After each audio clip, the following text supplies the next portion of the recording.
World War II games aren't exactly rare nowadays, but the Commando series has offered something pretty unique. It's very challenging. That is, very hard. It offers you the chance to really feel what it would be like to be a commando operating behind enemy lines. That is, it's you, maybe a couple guys, against just waves and waves of enemies. I mean, most of the time it's stealth. You're trying to sneak around and use the element of surprise to your advantage. You have a number of tools that you can use to distract enemies. But sometimes it just comes down to combat. Actually, Commandos 3 has quite a bit of brute force combat. Probably roughly 1/3 to 1/2 of the scenarios are not stealth-based, but rather just heavy combat scenarios. There are 3 campaigns. A Stalingrad campaign that starts off in Stalingrad, but eventually you end up in the heart of Berlin. A second campaign has you trying to recover some stolen artwork. The Nazis are trying to take it into Germany via a train, and you have to go ahead and kind of ride up, almost like in a Western, and capture the train, going car to car. And the third campaign has you eventually storming the beaches of Normandy. The Normandy sequence is a good example of how the game uses cinematics that pretty much seg from an in-game sequence to something that's really, really dramatic. There's a Stalingrad bombing sequence that transforms the city into just a bombed-out wreck, and pretty much right after that you get just waves of paratroopers descending upon the city. So there's this nice combination of really artistically designed 2D artwork and some pretty amazing full motion video that translates and transitions really well. Commandos 3 sees the return of 6 of the 8 commandos from the previous game. There's the Green Beret, who is brawny.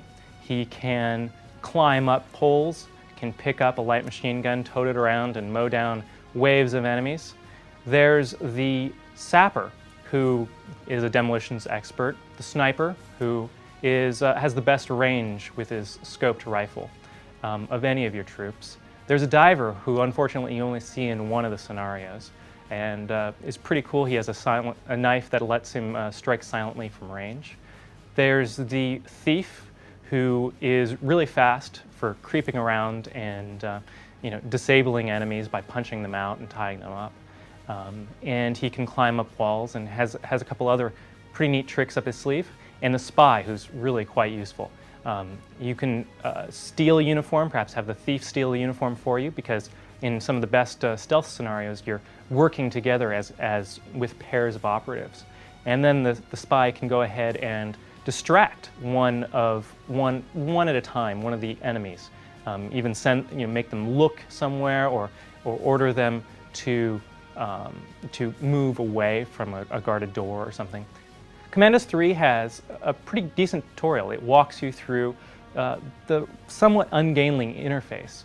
The interface is really well designed for a deliberately paced stealth game, and less so for real, kind of action-focused combat. And so the tutorials walk you through that, introduce you to the commandos, and give you a little taste of how easy some of the missions won't be. The main missions are really quite hard. The tutorial teaches you to quick save all the time, and that's a good idea, except that you want to be careful. There's only one quick save slot, so if you quick save in the wrong spot, you could have to restart the mission.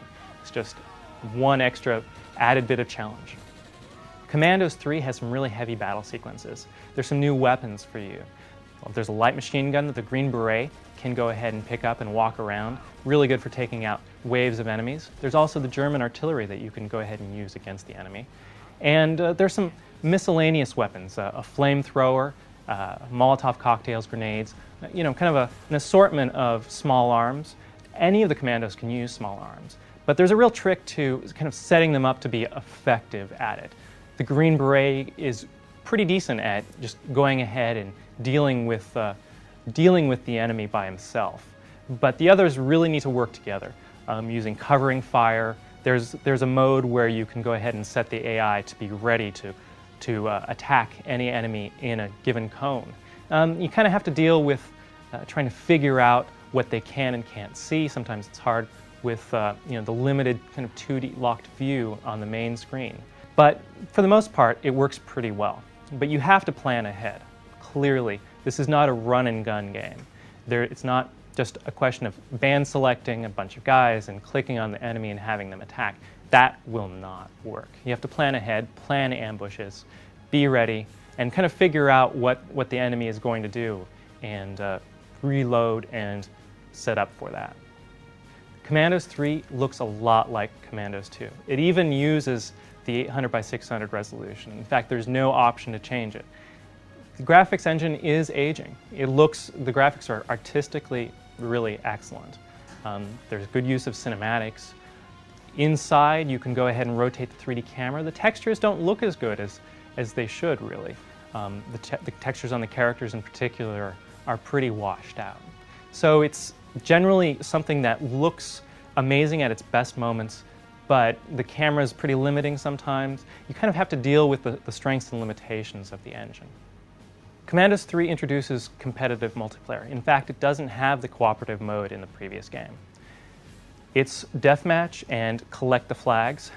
Those are the two modes you can play with quite a few players, but we had some problems both connecting through GameSpy Arcade and also just experiencing some lag and latency.